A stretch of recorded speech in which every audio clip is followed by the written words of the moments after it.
Welcome, YouTubers. It's been a long while, but I'm back. And this time I'm going to be talking about One Punch Man. And after today's episode, I saw episode 11, The Dominator of the Universe, Lord Boros. And I gotta say, this was an interesting episode. Right at the end of the episode, right when it was just getting juicy, Lord Boros finally is going to start fighting Saitama seriously. But all in the end, we all know where this fight's gonna lead to. You know, leading Saitama to do that one punch hit move. I'm not gonna spoil it for all the people that haven't read the manga yet already, but the fight's already been over in the manga way long before. But for all the ones that haven't seen it yet, it's about to get crazy up in this house. But let's not forget about Melizagard. Let's just say he's like the security enforcer for Lord Boros's army downstairs while he's fighting all the other S-class heroes. And I gotta say that fight is kind of actually interesting since it kind of starts showing they give a little bit more hints about the other S-class heroes.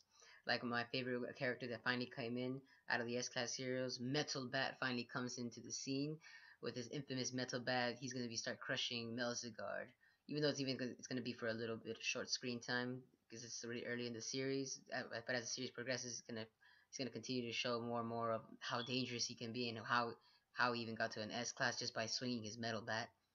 But so far, I believe it's just gonna only be Silver Fang, Pre Prisoner, Atomic Samurai, and I'm trying to remember the psychic girl. Forgot her name. Almost forgot about her name. Shoot, it was on the tip of my tongue. What was her name? What was her name? Boom? Explosion? No. Anywho, it was the little psychic girl. Forgot her name though. I'll get back to it on that. But regardless of that, they're mostly gonna be focusing on Melzugard throughout this episode since apparently he's one of the main bosses that the S-class heroes are fighting, on which they actually think is the final boss, since Saitama is actually gonna fight the actual boss out of the whole entire fleet. Oh, that was comedy though when you read the manga. Oh man, but I like how the episode kind of turned to a little. It's still showing its comical side of the effects when they actually showed that octopus guy when he fought Saitama. I forgot his name already. Ooh, what was his name? What was his name? What was his name?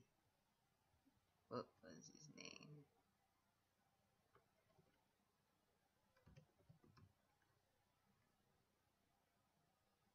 So unprofessional of you.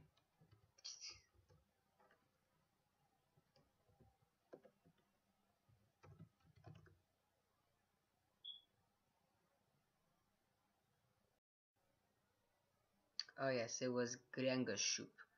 I actually had a brain fart there. I actually forgot his actual name since most of these alien names are kind of a little hard to pronounce. Because I feel like the creator just went, just was just probably having fun with it, naming these characters. Oh man. But to be honest though, it was actually really comedy when he actually fought. You would expect that he probably might have been like a really tough character when the way that he was explaining himself, and even all the crew members from the fleet, they were all actually cowering fear from Kuriangashuk. But in reality, Saitama was just mocking at it.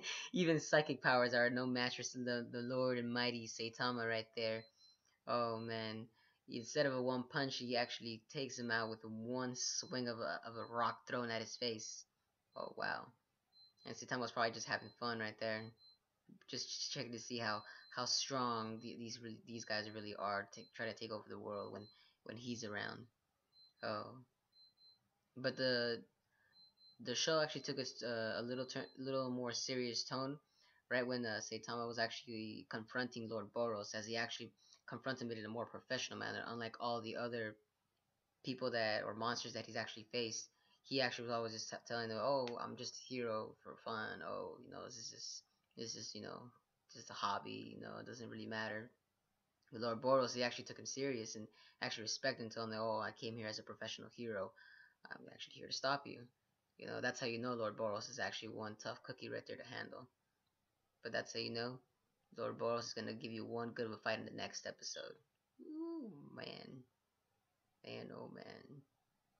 Oh, and let's not forget another one of the comical senses that they actually did is when out of the best out of the whole entire episode, I swear, the, that's one scene where he actually the character actually Lord Boros he got hit by Saitama with one punch, but he actually wasn't taken down, and he actually started commenting on that. Oh, this isn't my actual true form. Whoa, well, I'm actually stronger than this because the armor is actually holding my strength in. And Saitama literally gives him that that little poker face, like, okay,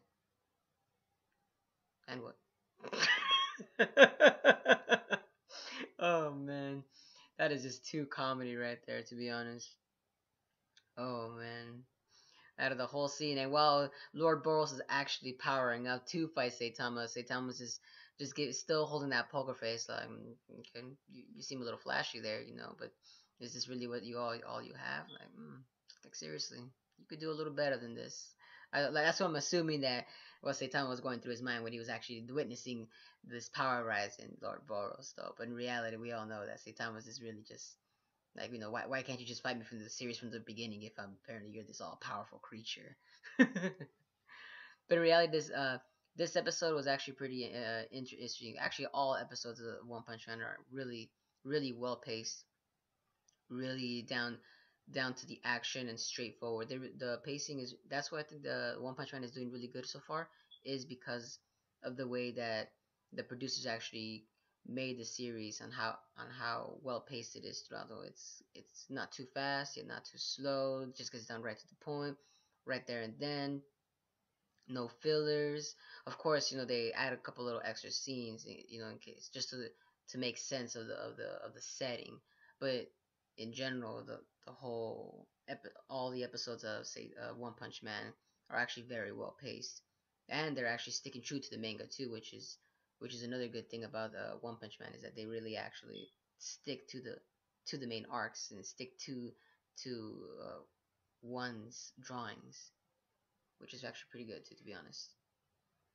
But I would say this episode, I would give it a 10 out of 10, as One Punch Man never fails.